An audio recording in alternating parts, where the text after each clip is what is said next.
Ben Sevda Yılmaz. Yaklaşık 2 yıldır İGA'da İstanbul Havalimanı'nda müşteri deneyimi ekibinde çalışıyorum. Ama oldukça eski bir havacılık geçmişim var. 16 yıl Türk Hava Yolları'nda çalıştım. Erişilebilirlik aslında farklı engel gruplarının ihtiyacı olan hizmetleri onlara nasıl erişilebilir bir seyahat sağlayabiliriz sunma düşüncesinden hareketle yola çıkılan bir hareket diyebiliriz. Bu engel gruplarından biri de görme engelliler. Birileri bizi işte oradan oraya taşısın, oradan alsın, oraya bıraksın. Böyle valiz gibi taşınmak istemiyoruz. O yüzden bunun bir yolu olmalı, bir bağımsız ve erişilebilir seyahat yolu olmalı. Rota Yanımda aplikasyonu aslında İstanbul Havalimanı, İstanbul Airport uygulamamızın içinde Rota Yanımda gibi bir uygulama eklemiş olduk ve böylece görme engelli misafirlerimiz de kimseye ihtiyaç duymadan havalimanına uçtan uca bir yolculuk sağlayabiliyorlar. Dünyada ilk defa İstanbul Havalimanı olarak tek çizgili erişilebilir rota çizgilerini ekledik havalimanımıza.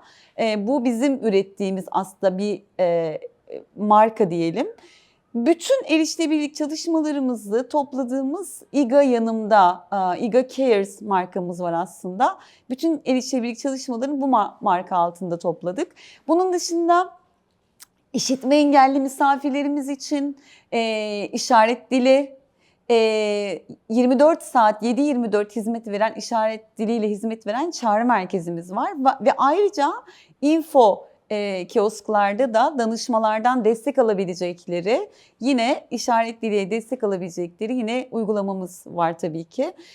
Onun dışında şu an içinde bulunduğumuz sessiz odamız var. Sessiz odamız da gürültüye, kalabalığa, aşırı sese duyarlı misafirlerimiz için, otizm, serebral palsi gibi misafirlerimiz için bizim yine onlarla birlikte tasarladığımız, böyle bir ihtiyaçtan hareketle tasarladığımız çok şahane bir alan. Wiseback'le tanışmam aslında şöyle oldu. Yemekhane deneyimlerini ölçen memnuniyet anketlerini dolduramıyorum. Burada bazı problemler var. Bunu nasıl çözmemiz uygun olur, nasıl çözelim dedim. Sonraki takip eden 2 günde ve biz anketimizi tamamen erişilebilir hale getirdik. Hatta ben o kadar heyecanlandım ki geri dönüp bütün yemekhane anketlerini doldurmak istedim.